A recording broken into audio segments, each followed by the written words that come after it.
to this episode of God Questions. I'm Matt McClary.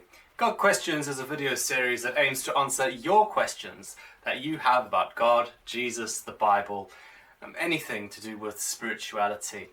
And the way that you can get involved is to send us your questions. Email us at god-questions@kingswisbech.org.uk. You can also message us on our Facebook pages, Kings Wisbech and Messy Wisbech.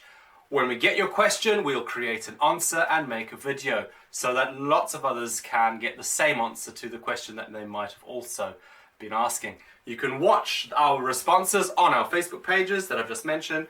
Also watch them on our website, kingswisbech.org.uk, and also on our YouTube channel. Okay, let's get on to today's question. Today's question is, why do you get so many different types of Bible?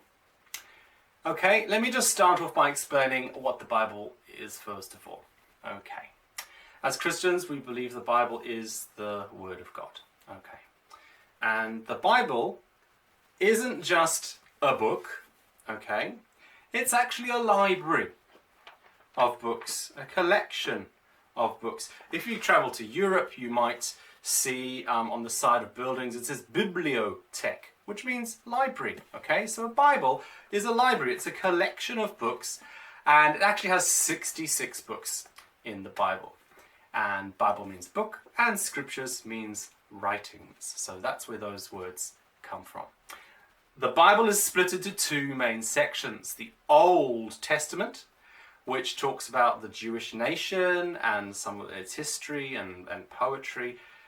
And it also has the New Testament, which starts off talking about Jesus and the birth of the early church as well. Okay, so we've got the Old Testament and the New Testament as two main sections of the Bible. Now, because it is a collection of 66 books, the Bible is written by various authors over many, many years. Okay. The amazing thing is that its substance still hangs together. There's an overarching narrative that you can follow all the way through. Okay. The Bible wasn't written in English. It was written in a few different languages. And the languages that were used depends on when in history that book was written and what languages were being used at the time, as well as the place where the book was written. And if you think about Jerusalem, sort of being around that kind of area of the world, in the Middle East, around there, it would depend on what languages were in use in that geographical location, as well as the time in history that we are talking about. So, the Old Testament books, the earlier writings, were written mostly in Hebrew, and then the New Testament writings were written mostly in Greek. Now, for us to have the book in English means that it needs to be translated so that we can understand it. And indeed, over the years, the Bible has been translated not only into English, but in hundreds of other languages that exist all around the world. So, we need to translate the Bible into English. And this is one reason why we have so many different types of Bible. Okay? The translation of the Bible depends on when it was translated. So one of the earliest translations of the Bible was the King James Version. And this was completed in 1611, which is during the time of King James I. So when you read the King James Bible, it uses lots of old English expressions from 1611, because that's when it was written. Lots of thous and thuses and hast, begot and begat. Okay, we don't use these words in English today. So that's why if you read a King James translation, it may seem a little bit strange to you because of the language that was used in 1611 when it was translated. Since then, we have had other translations that have come about. Okay, so a translation basically, you kind of get two different types. The first one is a word-for-word translation, where the people who are transferring the language from the Hebrew and Greek into English, their main thrust, their main aim is to be accurate, to transfer a word for word meaning from the original language into English. They might have to adjust things ever so slightly to make it fit in the way that English is structured, but as closely as they can, that translation is a word-for-word translation from the original language into English.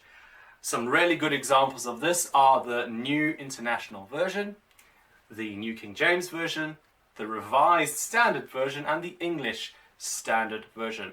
All of those are good examples of a word-for-word accuracy translation into English. Now, some other translators found that this was a little bit limiting, especially when we want to start to try and use some modern day expressions to try and understand what was being said or what was being communicated. So the emphasis for them was less on a word-for-word accuracy, but more on getting the heart of the message and then conveying that in a more easy to understand way. So these are called interpretations rather than translations. Okay, and really good examples of this are the Message Bible. I've got a Message Bible here. Also the New Living Translation and the Passion Translation, which is the newest one that came out in the last year or so. So what those Bibles try to do is they try and use modern day expressions to try and express the heart behind what was being said in the Bible. Okay, so we have one reason as to why there's different Bibles, because we have different translations that have happened at different times, done by different people. Okay, another reason why there are so many different types of Bible is because you also get things like this these days. Okay, this is called the Couple's Devotional Bible. All right, it actually says up at the top here, New International Version. So it tells you what version of the Bible is inside. So it tells me that the translation I'm looking at here is the New International Version. But it's called the Couple's Bible because they've decorated the cover in a pretty way, sort of with marriage rings and that sort of thing, aimed at sort of married couples. And what it's got in addition to the straightforward translation of the Bible, they've also got every so often a little sort of devotional page, sort of talking points that couples can have together as they deepen and grow their relationship together with themselves and with God. Okay, so you get all sorts of different types of Bible. It'll still have a translation, but they might have a little bit of added extra bits to it. So there's like the men's devotional Bible, or a Bible for teens, or that kind of thing. A really interesting Bible for young people is the Manga Bible, and that's like Bible stories but put into like a cartoon comic books format. That's really interesting. So you can also get one like this. This again is still a New International Version of the Bible, but this is a study Bible. It's really big and chunky. That's because it's got loads of additional notes, cross-references, maps, diagrams, lots of meaning and depth behind what each book is about and all that kind of thing. So I use this when I'm preparing to preach sermons, okay? So you don't necessarily need one of these. If you're going to preach a sermon, it might be helpful, but just for your everyday use, a study Bible may not be the one for you. You might just want a straightforward normal Bible, or maybe one with a few sort of additional notes. Of course, we get children's Bibles as well. And these are great for kids because the way that the Bible's written can be quite tricky to understand, and these provide some nice summaries of some of the Bible stories in an easy and child-friendly way. Lots of colourful pictures, not too long, certainly not too boring. My 5-year-old daughter really loves reading these Bible stories with me, so that's a really good one for children. So again, we can see a slightly different target audience, a slightly different emphasis, but the heart of the story is contained in there. Okay, so there are many versions of the Bible.